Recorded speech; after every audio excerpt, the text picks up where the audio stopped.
जय मिथिला। हम टिंकू झा। आई छठ के त्यौहार छै और छठ में कोनो भी सनातनी जे धर्म होइ छै मिथिला में खास कऽ आ छठ में गृहस्थक सँ जुड़ल होइ छै। देखियौ आई हमर सबके जे पंडित जी छथि, हर कोनो त्यौहार में दिवाली में दीप के महत्व छै और माटि के जे बनल होइ छै ओकरा बहुत महत्व छै। सोना चांदी पित्तल के सब बना बना के सजबै छै, लेकिन शुद्धता जे छै सनातनी में ओ माटि के छै। माटि के बनल, माटि के मिट्टी के बनल जे बर्तन होइ छै ओकर बहुत महत्व छै। की नाम भेल अपन? सुंदर पंडित। की सब छै कनी देखबियौ ने। हमारे कूड़ा छथिन।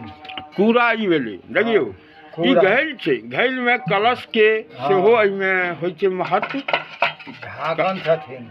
एहि ढाकन में देखियौ मिट्टी के ढाकन, एहिमें मान लिअ लदिया छथिन।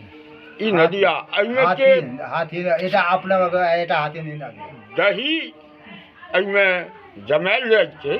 एकर स्वादिष्ट होइ छै माटि के, जेना चाय के कूलर वाला जे हाथी नहीं लगे चाय पीबै छियै। देखियौ ई माटि के कलाकार छथिन और मिट्टी से जुड़ल कूड़ा ई सारा व्यवस्था। और ई छठ पर्व में के लेल की आइए के दिन कथी लेल दै छी? पाबनि के लेल। कोन पाबनि? छठ के। और अहाँ सब बनबै छी? हाँ। तो की एकर उद्देश्य शुद्धिकरण? हाँ, ओकर सरवा होइ छै, दीप होइ छै, हाथी होइ छै, से ज्यादा खाली बोल छै। लोग तो आइ काल्हि पित्तल के खरीद लै छै दीप। हाँ, तो कहियो पित्तल के नहीं खरीदा, माटी के चीज शुद्धि ज्यादा ओना माटी। या हाथी दिखा दी। देखियौ हाथी, ई हाथी बनल छै। इहो एगो कलाकारी छै, बहुत बड़का कलाकारी छै। हाथी के सेहो छठ में जे छै पूजा होइ छै। और ई अहाँ जे बनबै छियै तो पित्तल के क्यों दीप बना लै छै, क्यों कटु के आइ काल्हि। लेकिन शुद्ध नहीं होइ छै पित्तल के हाथी के घैल के। किया तो उ शुद्ध भेलै, ई शुद्ध भेलै माटी चीज। देखियौ हिनका कहके अथी छै कि पंच तत्व के बनल शरीर छै।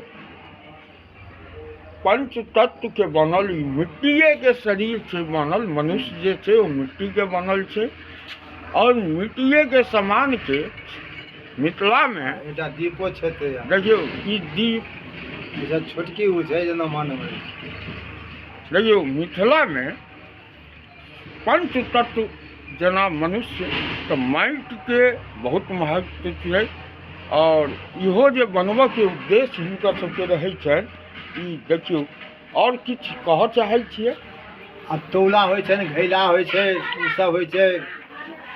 समाज में किछु कहऽ चाहै छियै अहाँ जे कि एकर बढ़ावा या माटि के? हाँ, बढ़ावा तो माटि के दियौ, ई पित्तर के हटा दियौ। पित्तर शुद्ध नहीं होइ छै। अब जेना चाय पीबै छै। हाँ, गिलास होइ छै। हाँ, हाँ, गिलास चाय पियै छै। कटोरा में अथी बिकाइत रहै छै मलाई। हाँ से कटोरा होइ छै, एतेटा मलसी। देखियौ कहके अर्थ ई छनि हिनकर कि अहाँ कोनो डिस्पोजल जकरा कहै छियै ओहिसँ बढ़िआँ कूलर शुद्धता होइ छै। कोनो बड़ बीमारी ओकर यूज केलासँ नहि छै। प्लास्टिक में चाय बिकाइ छै, वो तो खराबिए होइ छै। हाँ। तैँ कूलर जे मिट्टी के गिलास होइ छै ओकर यूज करबाक चाही। यह हमर दिखावा के उद्देश्य है। और ई मिथिला के छठ पाबनि के चाहे तो छठ जे होइ छै गृहस्थक पाबनि, बहुत बड़का पाबनि त्योहार पूर्वांचल में मनायल जाइ छै। पूरा आब तो पूरा देश विदेश हर जगह छठ राणा माई के महत्व छनि और सब जगह मनायल जाइ छै।